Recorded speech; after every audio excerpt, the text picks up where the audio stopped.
जेव्हा पालक लावली होती ना शेतात, तेव्हा 3 आलू पण लावले होते. काय मंडळी, श्री स्वामी समर्थ.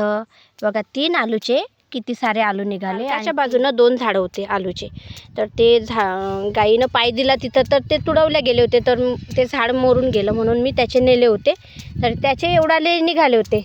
हे बघा असे एवढाले अर्धा किलो निघाले होते त्या झाडाचे आलू. आणि या झाडावर काही लक्षच नव्हतं राहिलं. त्याचे वेल खूप मोठे मोठे झाले ना, त्याच्यामुळं आलूचं झाड दबल्या गेलं, लक्ष काही राहिलं नाही. आत्ता तिकडे गेली मी, तर मला ते झाड दिसलं थोडं, म्हणून म्हटलं आलू पण मोठे झाले असन, म्हणून ते झाड उपटलं. तर बघा किती सारे आलू निघाले आहे ना. एवढे 3 आलू लावले होते फक्त.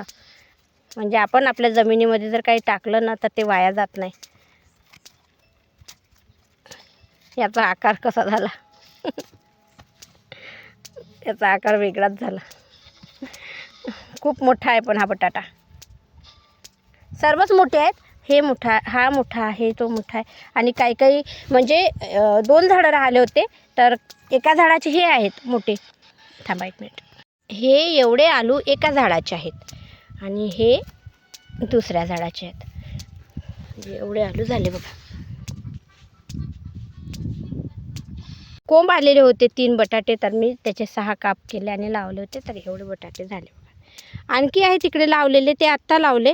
जेव्हा हे खरबूज लावलं होतं नाही शेतातलं, तेव्हा लावले होते.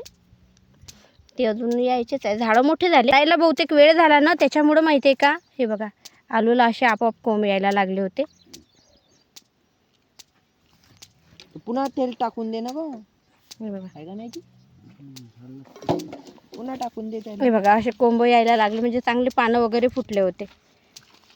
ते आम्हाला काही तेवढं समजलं नाही. आता शेतात काही आलू लावतच नाही आमच्याकडे, तर काही तेवढं समजलं नाही. ते बघा असेच याला कोंब येणं सुरू झाले होते आणि याला नाले. हे खूपच मोठे मोठे झाले या आलूपेक्षा. याची साईज मोठी आहे. मल्चिंगच्या आतमध्ये होती. हां, हे मल्चिंगच्या आतमध्ये होते हे आलू. आणि हे म्हणजे 2 बेडच्या मधात होतं हे एक झाड, आणि हे झाड मल्चिंगच्या आतमध्ये होते. म्हणून मल्चिंगच्या आतमधले ना बघा किती मोठे मोठे झाले. आणि हे असेच होते. हे बघा मी आता घरी आणले आणि धुतले हे आलू. हे एवढे निघाले. ते मातीनं भरलेले होते ना, त्याच्यामुळे नाही का व्यवस्थित दिसत नव्हते. पहा, माहिती नव्हती ना की आलू पेरल्यानंतर किती दिवसानं काढायचे, काय असं काहीच माहीत नव्हतं. आणि म्हणून हे असं झालं बघा. याला म्हणजे आलूला पुन्हा झाड फुटलं, याला फुटलं नाही, याला पण माहिती नव्हती. पहिल्यांदाच लावले होते मी आलू, आणि असेच लावून पाहिले, तर बरंच झालं लावले, तर घरच्या खाण्यापुरते होऊन गेले नाही का.